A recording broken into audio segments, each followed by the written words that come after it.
Yeah, so thank you for being on time. We are going to start right away. Um, we're going to review verb patterns like we did last class. We're not going to review all verb patterns. We are also not going to review the whole list because, yeah, as I told you, it's quite long. But yeah, we are going to review some important rules, if you wish, or some things that may help you decide when you come across these verbs. Also, we are going to do a speaking practice, which is something that we need to do in order to see if we can use these verbs correctly in conversation. So that's the idea of that specific speaking practice. And I have some exercises on Drive also that might be helpful in order to decide whether we are using verb patterns correctly or not. So let me start sharing my slides so I can talk to you starting there. Let me go again. So I told you last class that verb patterns are related to using infinitive, gerund, or base form after a certain verb. That's the idea. Okay, so we started by talking about infinitive. Just let me remind you this in case you need a reminder. Infinitives are all those verbs that start with to, for example, to sleep. I cannot write it. I spelled it correctly. To do, to go, to call off. Even phrasal verbs can be infinitive, right? So all of those are infinitives. Why are they infinitives? Because they are using to. That's the idea, right? So what did I tell you last class? Last class, I told you that there are some verbs in English that we only use followed by an infinitive form, like afford to go, agreed to pay, support, appeared to support, etc. Okay, I told you we're not going to go through the whole list again. But just so you can remember, this is the idea. Some verbs can only be followed by infinitive or to plus a verb, like in this list. Okay, so then you have a long list of verbs that can only be followed by infinitive. Why?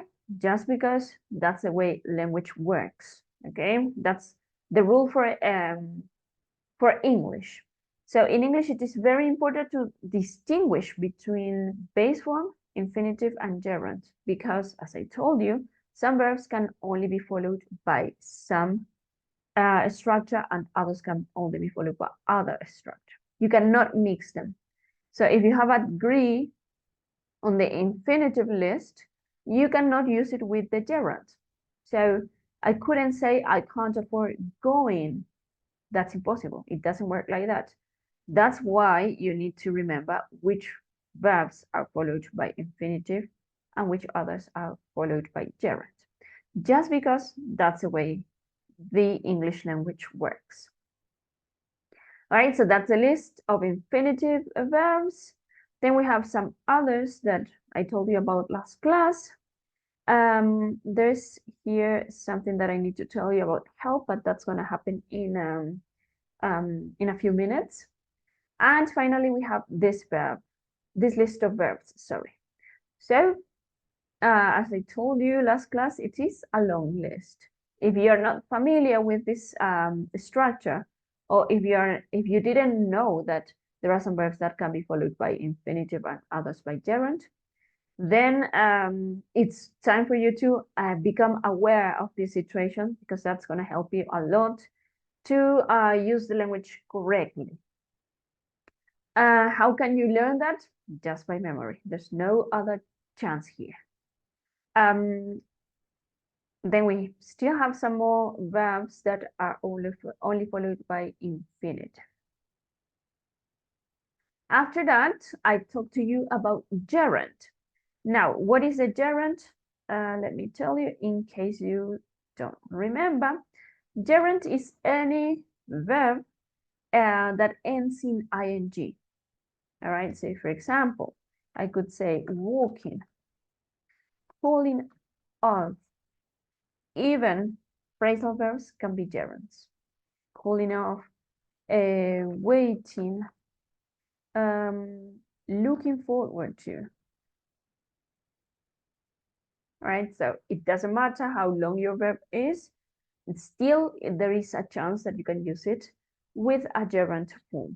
Okay, so that's the gerund. Infinitive, to plus the verb. Gerund is a verb in ing. That's the idea. Now let's have a look at the list. On the list, which is also long, we have some verbs that can only be followed by gerund. That's how it works. In the case of admit, for example, that can only be followed by ing. So the accused admitted stealing, avoid driving, to be worth going, for example, can't help laughing, etc. So everything that goes after the verb needs to go in ing. There's no other chance. That's what we are talking about when we mention verb patterns, right? So that's the idea. The verb that follows is the one in ing. And again, this list is very long. We don't only have these ones, but we also have some others like these ones. We're going to talk about give up in a minute. And then the last part of the list, which is quite long. So you may already be familiar with some of these verbs. I'm sure that you can already use recommend or suggest, for example, and you already know that they are followed by ing. There's no other way. So yeah, that's the idea with gerunds as the opposite of the verbs that can only be followed by infinitive. We have the ones that are only followed by gerund or ing form. That's it. Then we talked about the base form, which was our third pattern. That's why they are called verb patterns. We have 3 patterns in this case, and the base form is so just the verb. Instead of saying to get up, we just say get up. Or to call off, no, we just say call off. Also, we wouldn't say to wait, we just say wait, walk, etc. Okay, so the verb without without ing, it's called base form. No ing, no to, no conjugation whatsoever. And last class I told you that this one, from my point of view, I don't know if you agree, I think this one is the easiest of those 3 patterns, and I think it's the easiest form that we can get just because it is made of modal verbs. So you may already be familiar with modal verbs. Here you are going to use them a lot because modal verbs are always followed by the base form. This list is also the shortest. That's it. So we only have can, may, might, must, should, had better, would rather, make, and let. That's it. Apart from those ones, this list doesn't offer anything else, right? So that's why I think it's the easiest, because it is also the shortest, and most of them are just phrasal verbs or verbs that we have studied before, so they are not completely new. And remember that the meaning of make here, it's a little different. So we mean force or oblige somebody to do something. That's the meaning of make here, all right? This is important. Keep it in mind because it's not the usual meaning of make. As in the example, Monica makes her 2 teenagers wash the dishes every evening after dinner, right? So she forces the people, the teenagers, to watch the the dishes. Okay, so that's the idea of this meaning of the verb make, and that's it. So whatever follows these verbs, it's an ing form. So help, can you help? May be, we don't conjugate the verb after may. We don't also conjugate the verb after might. Same happens with must, should, had better, would rather, etc. And here I was supposed to mark this one and I forgot to mark this one, but yeah, that's a verb there. So yeah, that's the idea. You don't need to conjugate the verb. You don't need to use infinitive or ing. You just go with the base form, the verb itself, the verb. That's it. All right, so yeah, that's kind of a summary of what we studied last class. Now I'm going to give you some new information about it. We are going to talk about some rules that may help you. I say rules because, yeah, you know, last class I told you that there are no rules to decide which ones go with infinitive or gerund. It's just a matter of memory and practice. Yeah, but yeah, I'm going to give you a few tips if you wish in order to see how they are used. Now let me read the chat. I'd like to know which is the difference between gerund and present continuous. That's a good question, Ale. So let me go share my whiteboard. So the present continuous first. This isn't working. Now it's working. The present continuous, it's a verb tense. That's the important thing about the present continuous. Then it uses be plus ing, as in I am doing homework, for example. Okay, so you need be plus ing. And also it refers to actions in progress.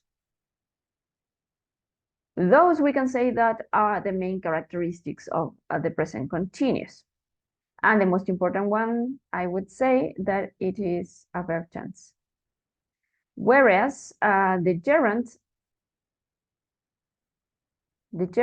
let me write this in another color so we can differentiate what we are doing.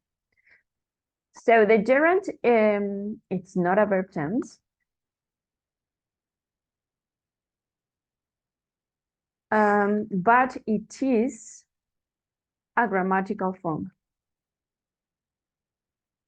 A grammatical form, a grammatical pattern, a grammatical particle, whatever you want to call it. So not a verb tense.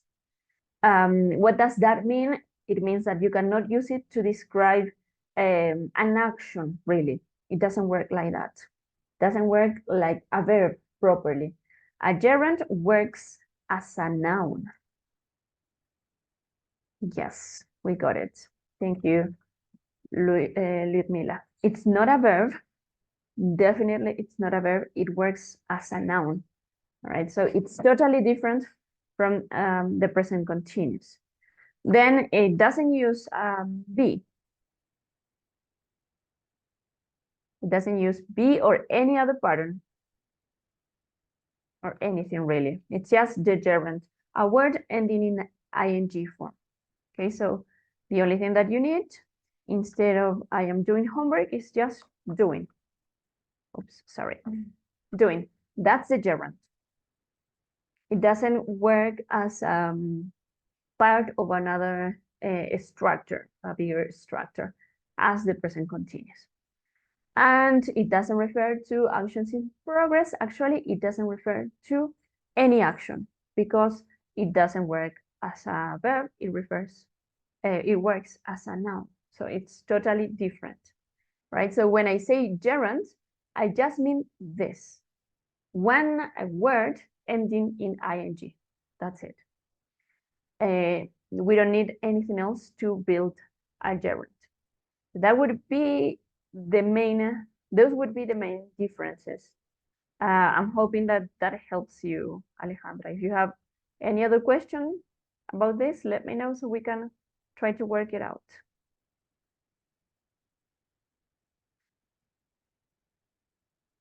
And Maria Elena, Thank you, have... Val. It's okay. Oh. Thank you very much. Oh, no problem. Hello. Good night. Yeah. Well, Val, well,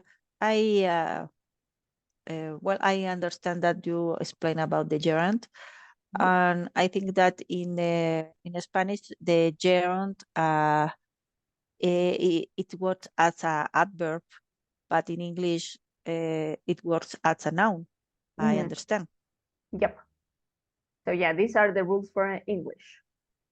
So only in English you can understand it as a noun.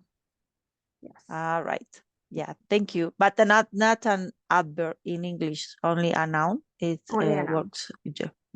Thank you. Yeah, no problem. Yes, it's only a noun, and yeah, I mean, it depends on other particles to work. Like a gerund in itself doesn't have a meaning. Okay, so if I say doing alone, it doesn't really mean anything. I need something else to make it work. Okay, so it's not independent also. That's something that we need to keep in mind. That's why we build the present continuous with a gerund, or that's why we use other verbs with a gerund to make it work. Otherwise, it's just a nonsense word, if you wish. Yeah, so that would be something important to keep in mind. And I think we kind of have the same rule for the infinitive. Like it's not independent. An infinitive on its own doesn't really carry a meaning. So yeah, we need to put it into a sentence and to be accompanied by other words in order to make sense. That's kind of an important thing to keep in mind. All right, and yeah, do we have more questions, comments? Anything that's not clear still? Oh, I don't remember what a gerund is in Spanish. Gerunds, this short lists also. Now we only call gerund in English the ing forms. In Spanish, the gerunds are the ones ending in ando or endo, like comiendo, caminando. Those are what we call gerunds in Spanish. The problem is that in this specific list of verbs that we talked about, it's not the same. For example, if I talk about the present continuous, it's the ando, endo thing, like comiendo, jugando. But if I say I started working, in Spanish, this doesn't translate the same. In Spanish, this would be comencé a trabajar. So in Spanish, we don't use the gerund with these kind of verbs. So that's why I try not to compare them, because in Spanish, it's totally different. Okay? So in English, we have these gerunds or infinitives, whereas in Spanish, we only have the infinitive after some verbs. So yeah, that would be something that is very different from Spanish and English. But yeah, the gerund in Spanish is the ando, endo thing. Not exactly what we have in English. You showed us, oh, I called it verb patterns. It's not like that. And we have 3 patterns. One pattern is gerund. The other pattern is infinitive. And the last one is base form. There are other patterns like prepositions and stuff. I'm going to show you a few, but yeah, these are like the main patterns that we have in English, and the most confusing ones because we don't have those patterns in Spanish. So that's also why it's very difficult for us Spanish speakers to learn these verb lists because we don't have that difference in Spanish. We would always use the infinitive only, and that's a problem solved for us, but not in English. They have different patterns. So yeah, that's it. It's a little confusing. I told you so last class, and yeah, I'm sorry to give you such a hard work to learn these verbs, but I'm also grateful because it is something that is important at this level in our learning journey. So yeah, it's something that we need to do, or at least we need to be aware that there is this difference in the patterns after the verbs. Okay, any other question, comment, or anything that you would like to say before we continue?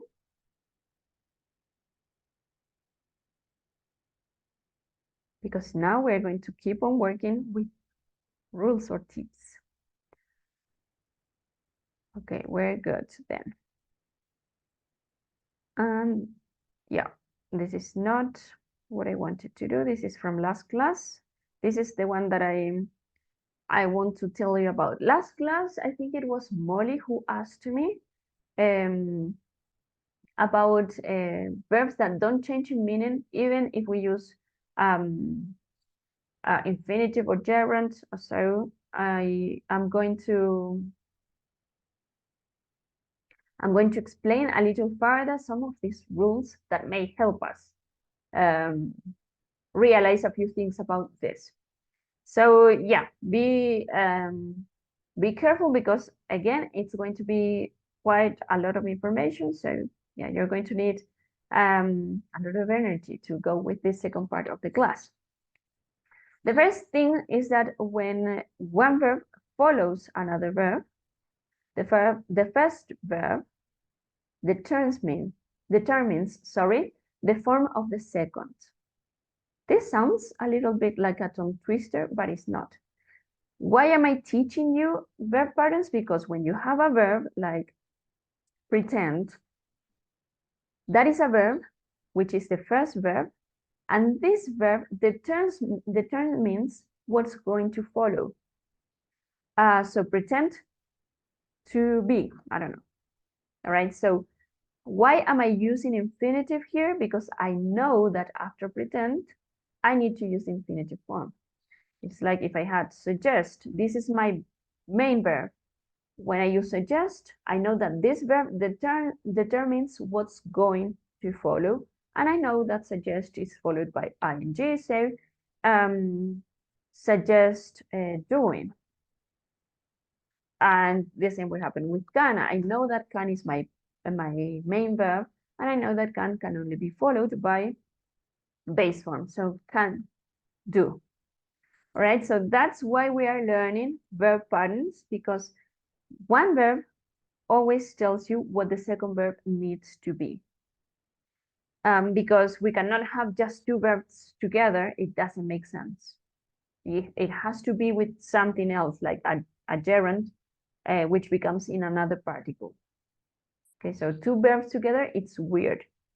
That's the reason why. Okay, that's why we are learning this. Yeah, and as I told you, it can be the gerund, the infinitive, or the base form, any of them. Then we have that we use the gerund form after certain verbs and expressions like enjoy, can't help. And then we have a rule here that it is important to remember. When a phrasal verb is followed by another verb, the verb is the gerund, right? So we have the examples like keep on, give up, look forward to. So I keep on, what follows? The gerund. So I have to say I keep on following, I keep on making the same mistake, for example. Okay, so I know that when I have phrasal verbs, the next verb needs to be in ing form. She gave up smoking. The classical example. Why? Because we have a phrasal verb. Finally, we have that look forward. Even when you have to, look forward needs to be followed by ing. Just because it is a phrasal verb. Okay, so 2 classes ago, we were talking about phrasal verbs. Now we are bringing phrasal verbs back because I need to tell you that when you have phrasal verbs, the next verb is an ing form. Okay, that's important and you need to keep it in mind. Okay, so whatever phrasal verb, it's followed by ing form. There might be some exceptions. Of course, there are always exceptions in English, but the general rule is that after a phrasal verb, what follows is the ing form. Okay, so one tip that I'm giving you is that one. That may help you when you need to decide when you are using a modal verb.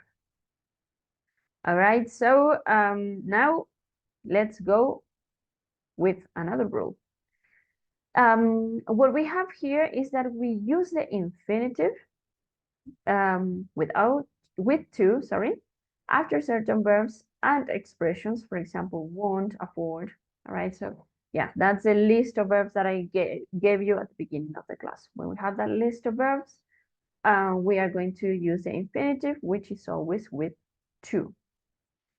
And the third rule is that we use the base form, that's without to, after modal verbs. This is important. Modal verbs and some expressions like had better. So we have would rather, might, and after verbs like make and let. Also, we have another verb here another rule here that may be a little important. In the passive voice, make is followed by the infinitive. Okay. So my boss makes us work hard. That's the base form, makes us work hard. And then we have at school, we were made to wear a uniform. Okay, so why are we using to here? Because we have the passive voice. So only in the passive voice, you are going to use made or make plus infinitive. In the active voice, make is followed by the base form. This is also a little tricky. This is to do with causative verbs, which is something that we've already covered in previous courses. I'm hoping that you can bring that information back. But yeah, it may be a little confusing in the sense that you may not be able to identify when you have active or passive voice, but remember, when you have were plus participle form, that's passive voice. Be plus participle form. There is nowhere to get loose here. And then in the active voice, make goes with the base form, right? So yeah, that's kind of the first rules that I wanted to share with you, which is kind of repeating what I had already told you. So again, let me ask you if you have any questions or comments here, so we can answer those or we can move on.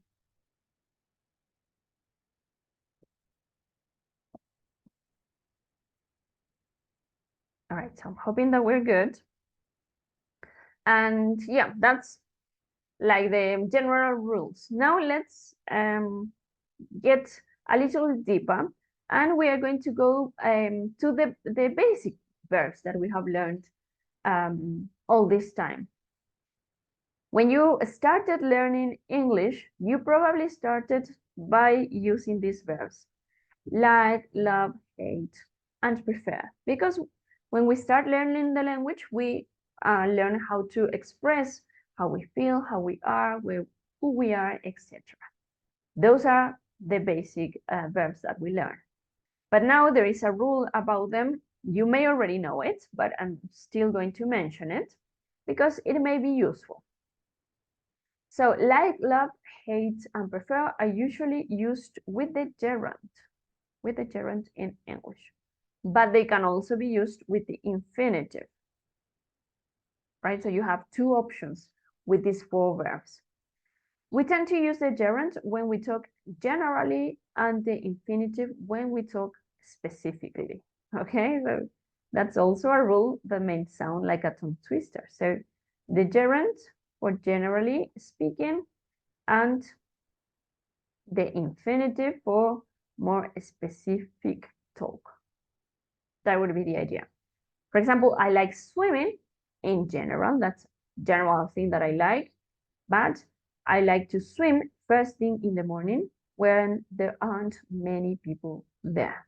It's specific. It's not like I like to swim generally anytime, whenever I want.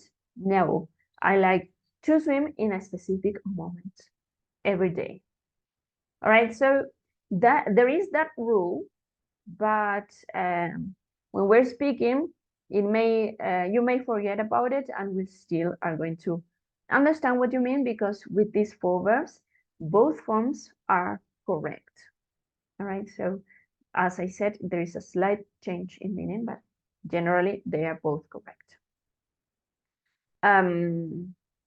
Yeah, so when we speak, we are not native speakers, so we may not have this very clear in our heads. And again, I'm telling you, this is just so you know, because it won't make much of a difference if you use one or the other. In this case, with these four verbs, it's okay to use any, like the infinitive or the gerund. All right, so then we have the verb prefer. Let me use another color to talk about the verb prefer. I prefer riding a bike to driving. That's general. In general, I prefer this to that. But you don't need to give me a ride to the train station. I prefer to walk. So that's very specific. Okay, so when you talk about a general thing that you prefer, I prefer ride. But when you want to talk about a specific context, a specific moment, then you need to use this, the infinitive to be specific.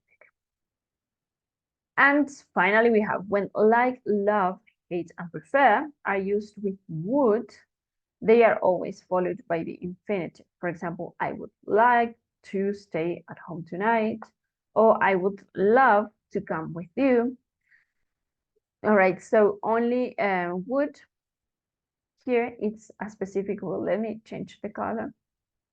So you can notice that this is a different rule. So whenever you are using would before like, love, hate, and prefer, you are going to need the infinitive form after would. I prefer to go, I prefer to stay.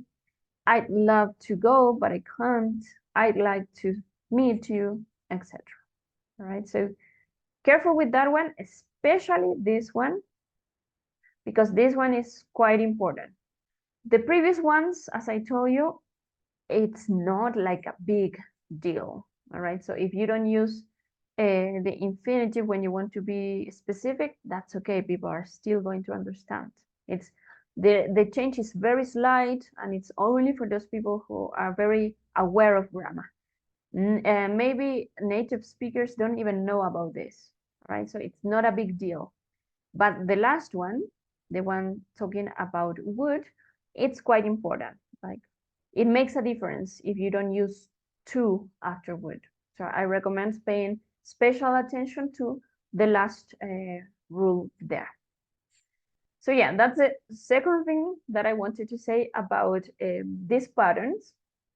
Now, let me know if you have questions or comments. Otherwise, we'll come back to Alejandra's question. So let me check.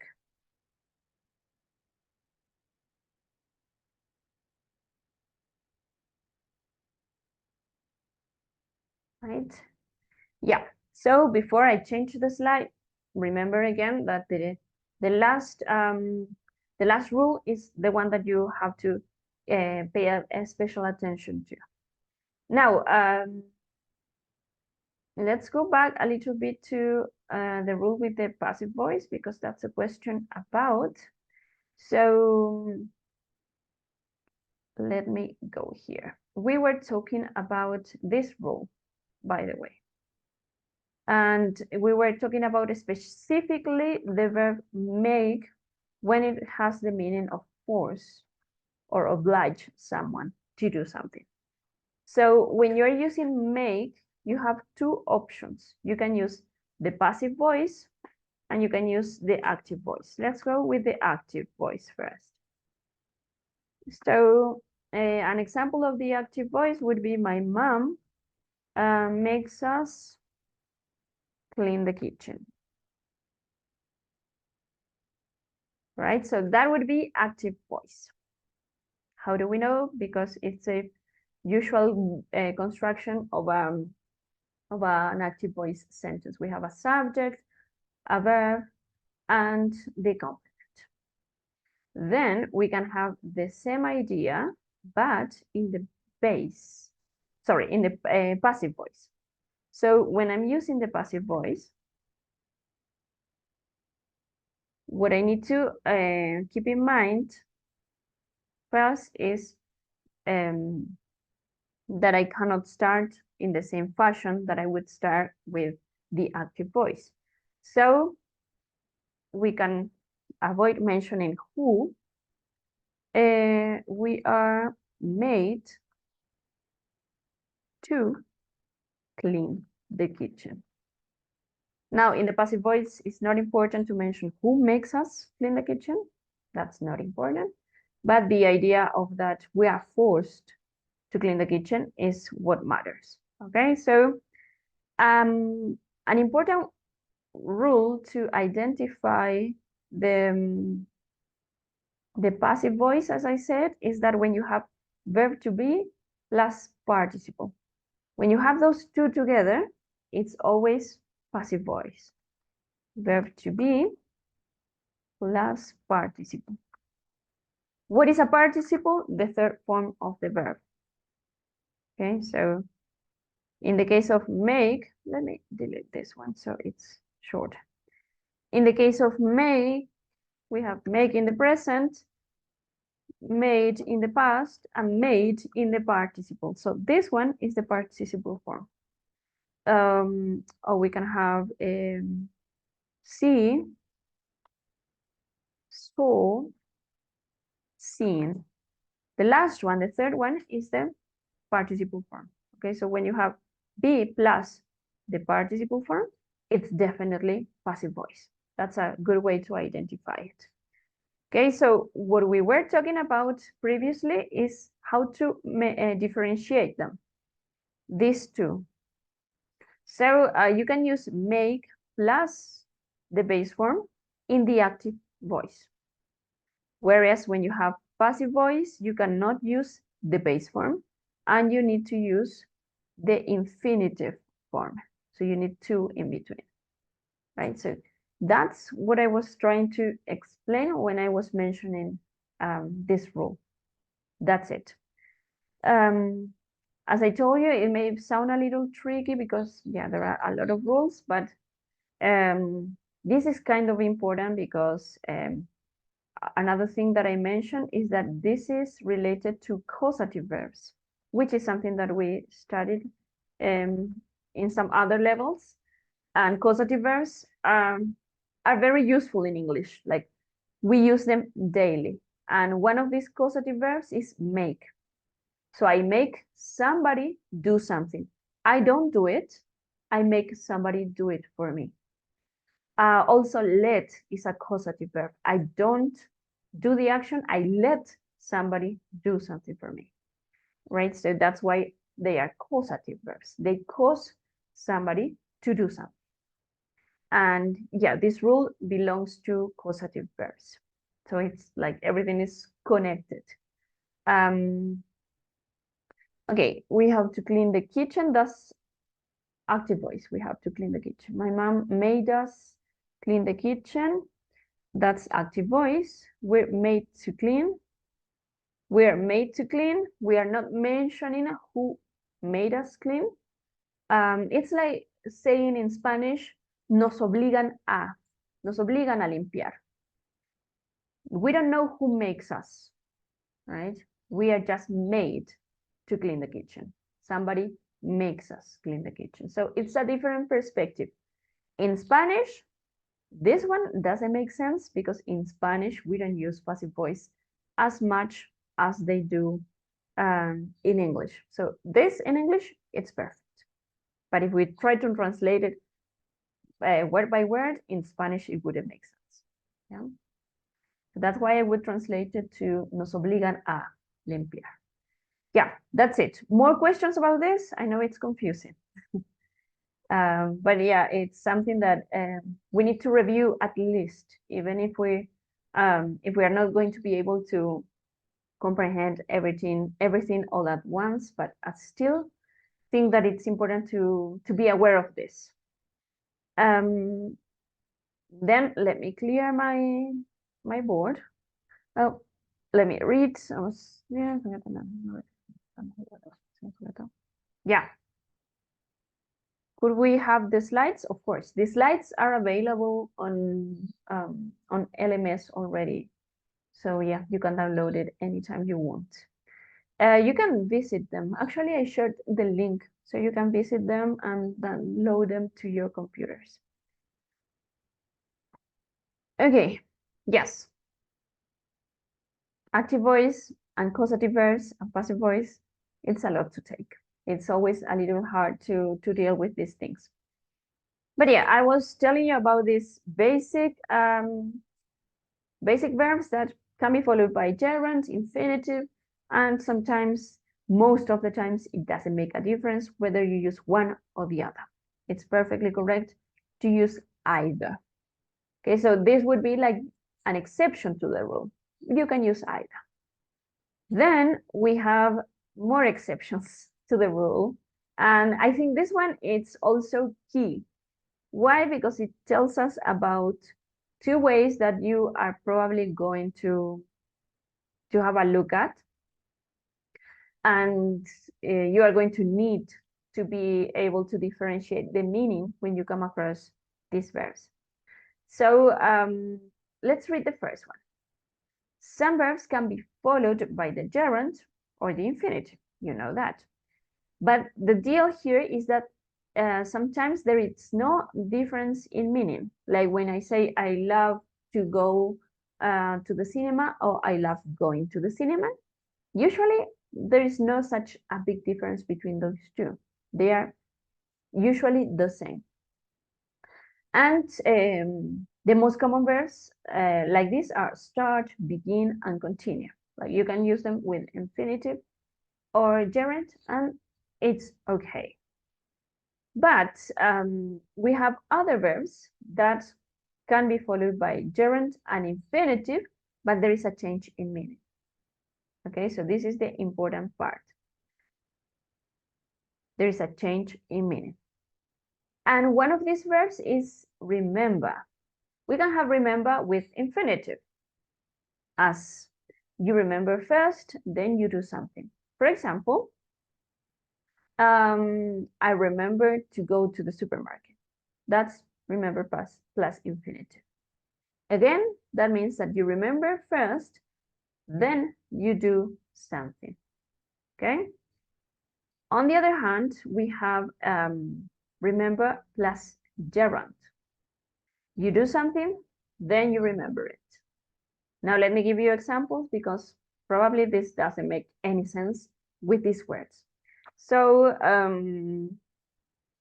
I remember going, gerund, to school very early in winter days. Okay, so here I'm using ing form, the gerund. So I remember going to school very early in winter days. This is something that I remember from my past. So when I say I remember going, I mean that that is something that happened in the past, right? It happened and now I remember it. That's why it says you do something, then you remember it.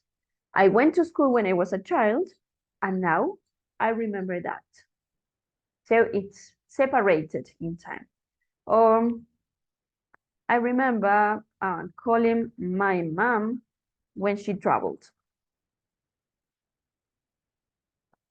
Again, this gives you the idea that this action happened in the past, and now I remember that. I remember that that happened, right? That's one thing. So remember plus ing. On the other hand, we have remember plus to. So, for example, did you remember to buy bread? That action, it's not a memory, if you wish, from the past. I'm asking you if you, when you went to the supermarket, remembered to buy bread because that was your duty of today, right? So I can also ask you, did you remember, remember to do your homework? Oops, not working. Meaning you had to do homework. Did you do it? Did you remember to do it? That's the kind of difference that we are making when we use remember plus ing or plus infinitive. Okay, so this differentiation is very important. We use it a lot, and it matters whether you use infinitive or gerund in this case. So just to make it a little clearer, these first two examples, the one with gerunds, are related to memories from the past. Memories from the past. This is the idea. Whereas with to is not related to memories from the past. It's just related to to-do lists, like things that you had to do and you remembered that you had to do them. That's the different thing. Let me see. The verb of action is the clue. Is it true? What do you mean? Oh, let me see. What do you mean, Marcelo? I don't get it. I don't get your question. I was so I thought that the first verb that makes the action of the sentence is the the main idea of the sentence. Mm. Yeah, that is true. Yeah, that's why it's like the main verb, the principal verb, if you wish. So yeah. Okay. Good. All right, so yeah, there is a difference in using remember plus ing or remember plus infinitive form. We need to keep them in mind because that's important. It is important to use one or the other. It makes a difference. So when you want to talk about your memories from the past, use the ing form. I remember growing up in La Paz, but I remember to do my homework. That's totally different. Again, in Spanish, we don't have that difference, so that might be a little harder to understand for us Spanish speakers, but it's kind of an important difference there. Do we have questions about remember plus ing and plus base form, sorry, infinitive? Because I know this is tricky. Every time that I explain this to students, even if it's one-to-one, they find it challenging. So let me know if you need more examples or if this is not making sense at all. Let me know.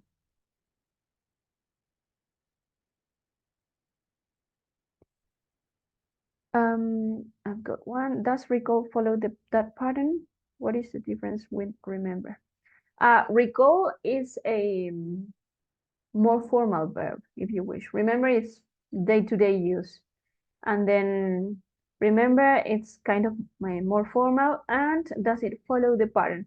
I recall doing, yeah, it follows the same pattern. So you would use the ing form to use recall in this meaning when you remember something from the past.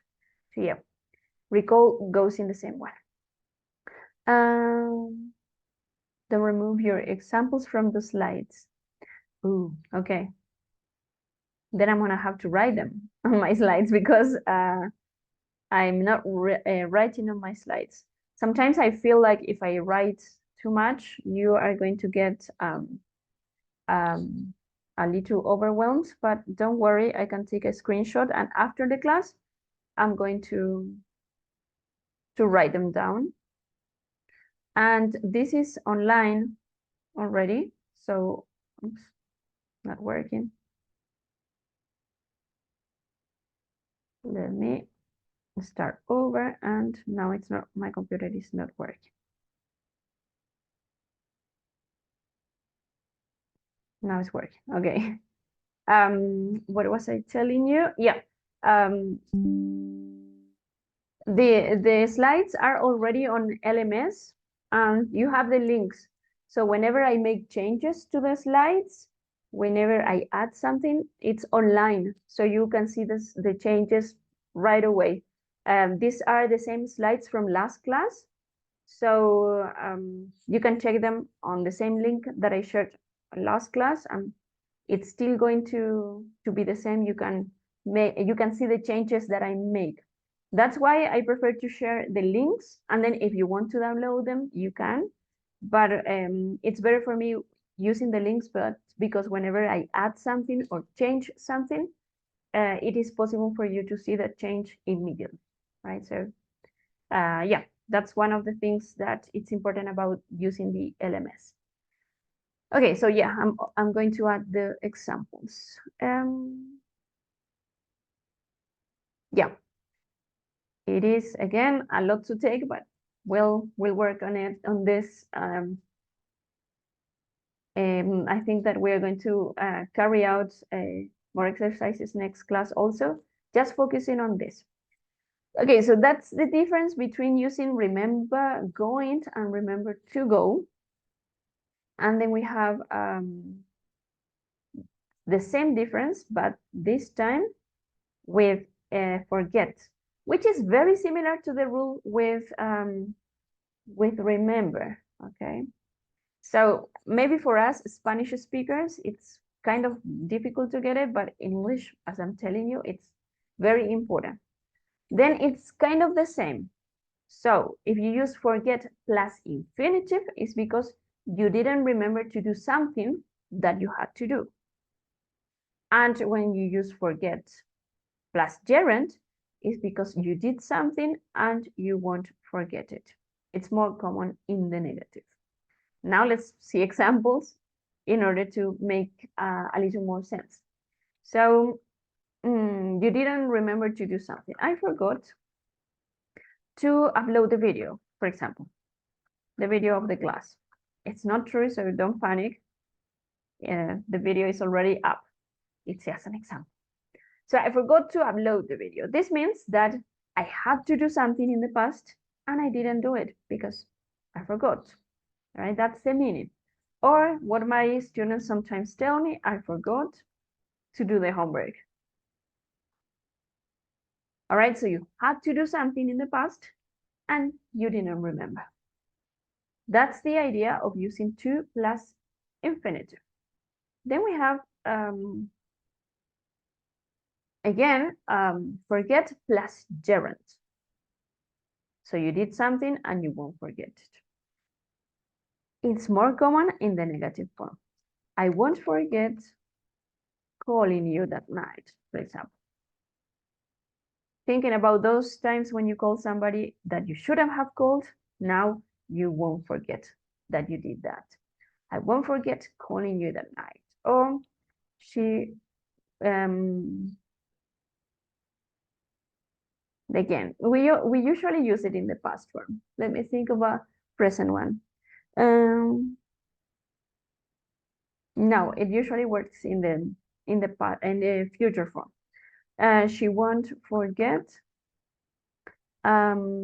saying that, for example. Let's imagine that someone said something that shouldn't have said, so she won't forget saying that, meaning that that is something embarrassing, for example. Okay, so what is the meaning here? The meaning is that you did something you can't forget about.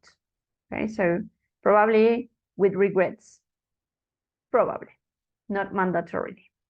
And then we have, I think it was this one. We have this one, you had to do something and you didn't. You didn't remember to, okay?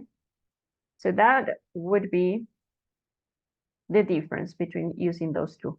It is also something that makes a big difference, okay? So this is something that you need to keep in mind because, yeah, it doesn't matter here if you use gerund on infinitive because it's really important because they change the meaning, okay? So if I say I forgot to upload the video, it's because I had to do it and I didn't do it because I forgot. If I say I won't forget uploading that video, it was so difficult, means that I did it, but I had a bad time while doing it.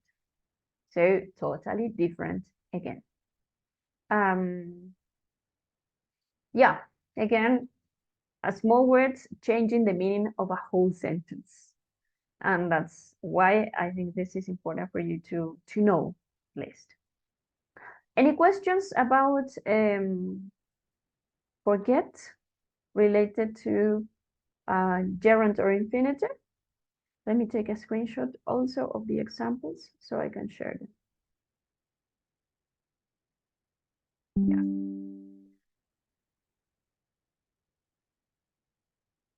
All right, I'm hoping this is not too overwhelming. Yeah, and then we finally have try and need, which is also something that we need to pay attention to, and it makes a difference if you use one or the other. So try plus infinitive, it means that you make an effort to do something. Try plus gerund, it's an experiment to see if it works. Totally different meaning. Okay, so only a small thing changing everything. Alejandra, tell me.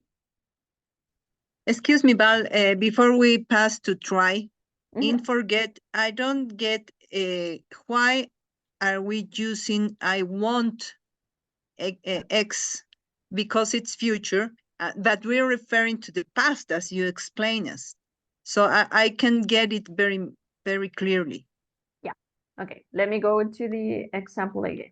So I won't forget calling you that night. So that's the example. And yeah, this is something that happened in the past, but the idea of me unable to forget is in the future. Like in the future, I will never forget that I did something in the past because it's embarrassing, for example. Yeah, does it make sense or still confusing? Let me tell. It's okay. I think it's now clear. Thank you. Okay, so let me go through this just once again. So in the past, I called you. That's what happened. In the future, I won't forget I did it because now I am embarrassed.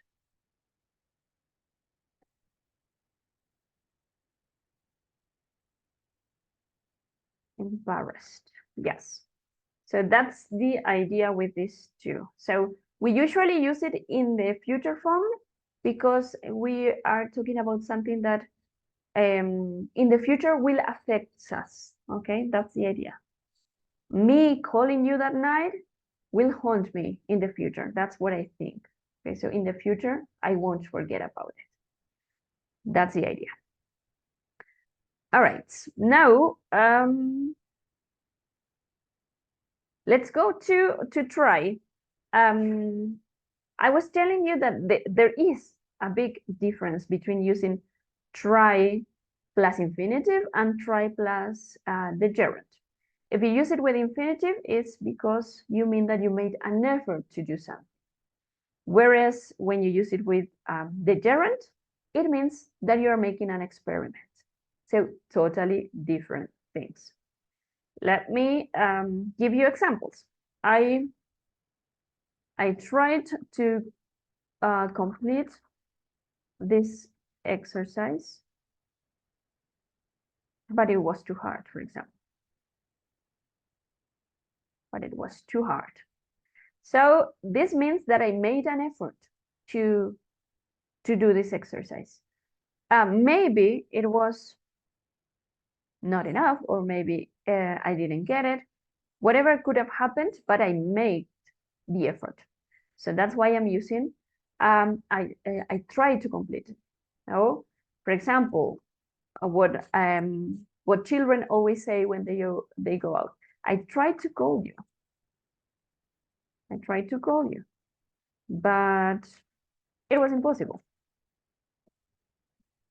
For example, okay, so I made an effort to call you, but I didn't succeed. Okay, that's the meaning. Whereas you can tell me, well, I don't understand these ideas about verb patterns. And I could say, try watching this video, for example. Okay, my explanation is not enough. I'm making you confused. Try watching this video. Like, make this experiment. Maybe that will help you. I'm not sure. It's just an experiment. Or you can tell me, well, I have a stomach ache, and I could say, try taking some pills. I don't know. All right, so it's an experiment. I'm not a doctor. I have no idea about pills, but I'm giving you an idea to try an experiment. All right, so try taking some pills. I'm not sure. I have no idea about medicine, but I'm just giving you an idea. All right, so that will be the difference between those two. Again, they are very different. So in the second one, we have like the idea of an experiment, whereas in the previous one, write it, we have the idea of an effort to complete a task or something that you need to do. Okay, so, oops. So it's something that that makes a huge difference. That's why I'm trying to have you pay attention to this. Yeah. So I tried to complete this exercise. I made an effort to do it. But if I tell you, try completing these exercises, I'm inviting you to do an experiment. Maybe this will help. Okay, so again, big difference. Let me take a screenshot of my examples so I can add them to the slides. Yeah, do we have questions about this or comments or anything that you need me to help you with?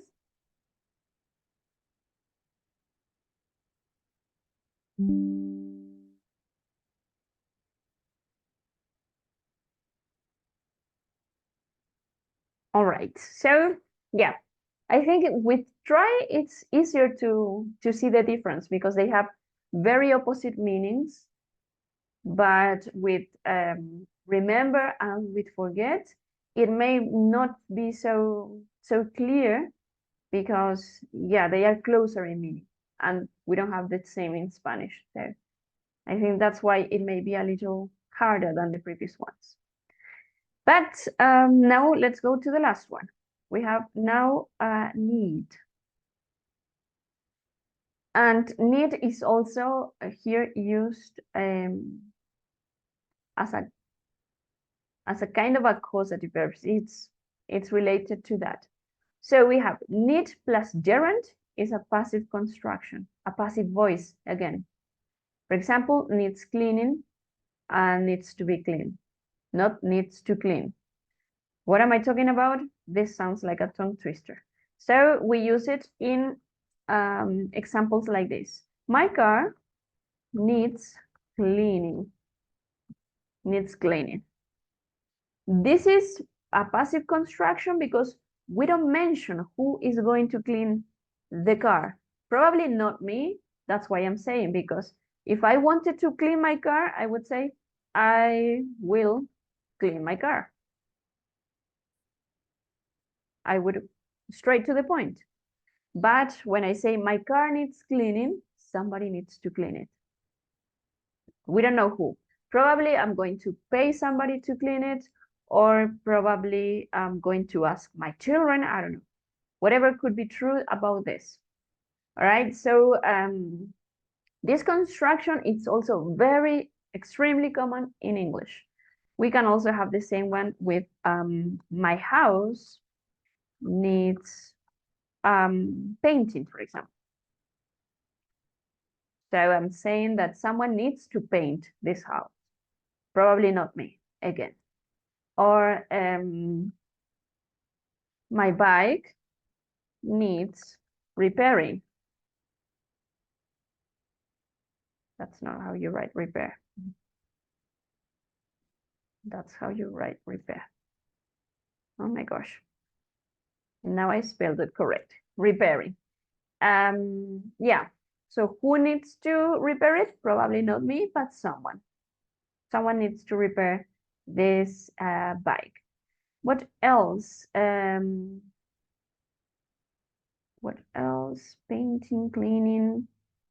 I can also use it with my look. For example, my hair needs cutting. Okay, so I have very long hair and it needs cutting. Probably I'm not going to cut it myself. Someone is going to cut it for me. All right, so we use it when we need to get things done, but usually we don't do them, or also we can't do it. Last term we were talking about this verb and we had the example with technology. My phone needs charging. Like this is something that I can do, but I'm just saying it in this fashion. It's perfectly correct. Like it's about to die, the battery is about to die, so it needs charging. My software, for example, needs updating. That's also possible. All right, so in those cases, need is always followed by ing. When you need something to be done. This is a passive form, okay? Passive voice. Keep it clear because it is very different if I say, let me have another color. If I say, I need to clean my house.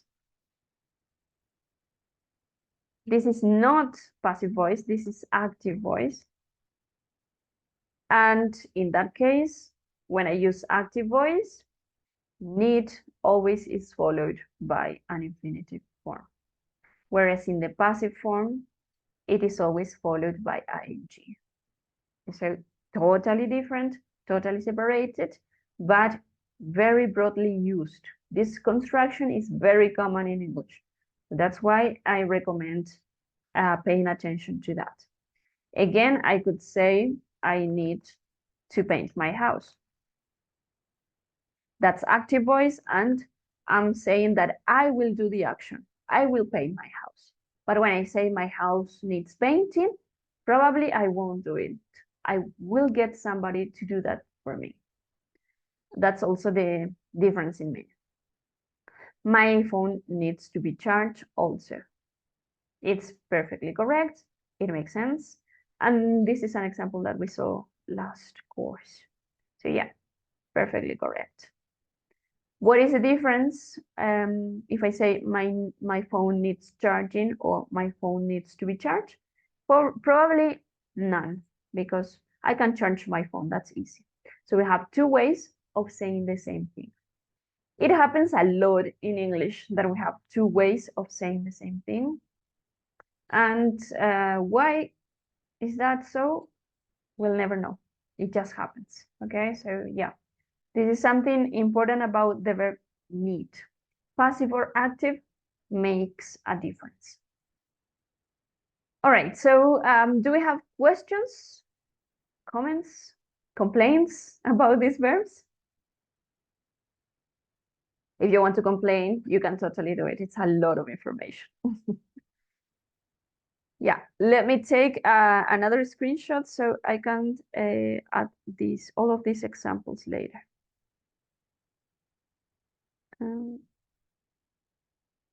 Yeah, now I got it. Okay, yeah, so I have said a lot tonight, and I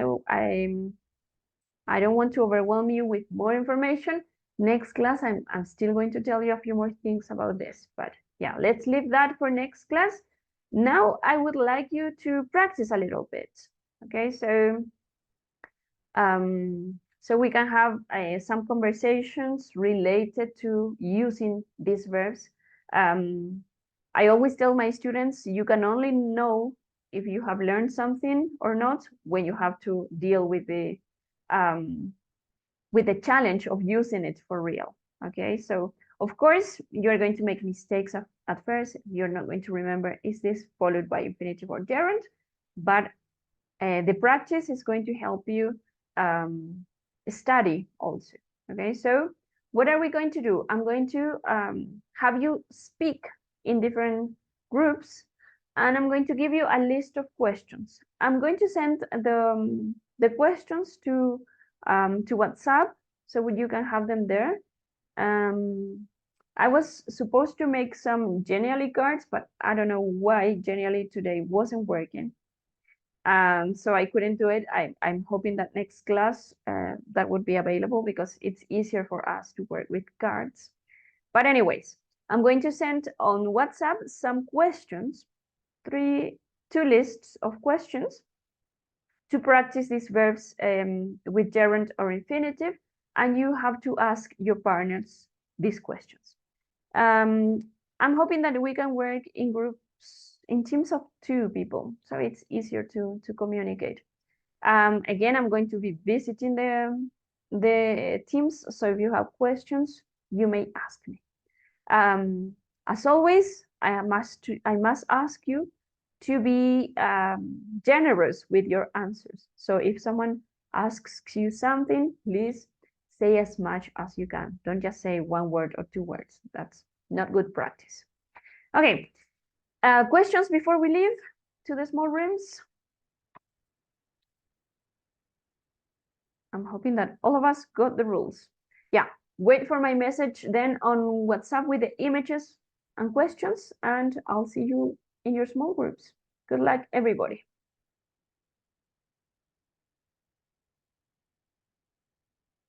Okay, now I think all of us are here. Yeah, I like this practice because the most people that I listened to were not making mistakes with this. Yeah, you have to think it twice yet, but it's going to become more natural. It's something that we need to keep practicing. On Saturday, I'm going to finish up telling you a few more riddles, and then I'm going to have you practice the whole time. Just so you know, let me share something.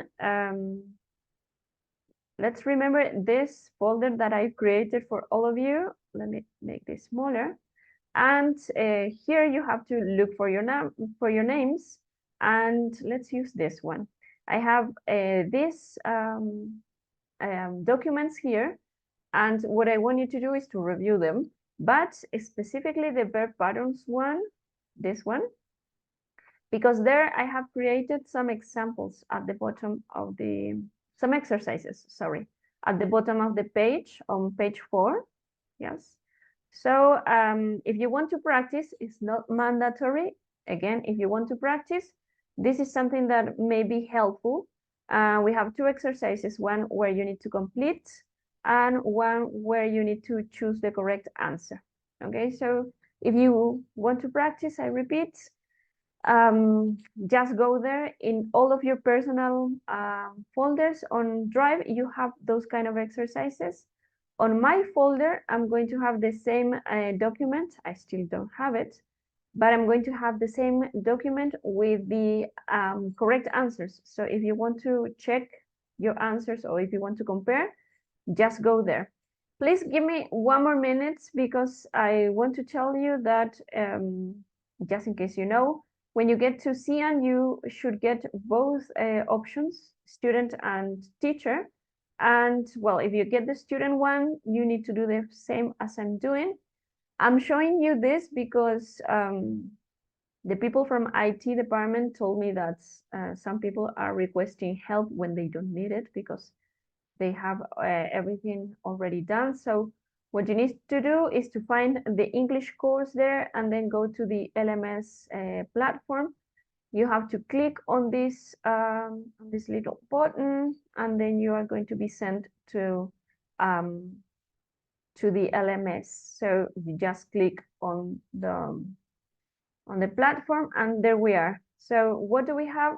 I have created everything, all of the units, but the only one that's visible to you is the first one, where I'm keeping everything that we've done. So in the first week, we only had 2 recorded classes, and here you can find the slides for that day and the video. Okay, so all of them have slides and video. And now on the second week, which is this one, I have the same slides, verb patterns, which is the one that we've been using, and the video here. Okay, so everything is there. Whatever you need, just go there. And if you are experiencing any other trouble to get there, let me know so we can try to help you. Okay, so that's the whole thing that you need to do. Remember that with this link, if you click it, for example, you are going to be sent to the slides. Okay, it's online, so whenever you want to check them, that's there. If I make any change, it's going to be shown immediately. And if you want to download it, just go to this one, Archivo, and then go to Descargar, and you can download these slides if you want to have them on your computer. Yes, Miguel, tell me. Hi, well, about the slides, there is a slides of today already in the LMS. Yes, they are here. Let me show you here. Verb patterns. This is the one. Okay. Yes. Thank you. Yeah, no problem. All right, so let's call it a night for today. If you have extra questions, as always, stay with me a few more minutes. Otherwise, you may leave. Thank you all very much for coming, for participating. I really appreciate it. I'll see you next time. Thank you very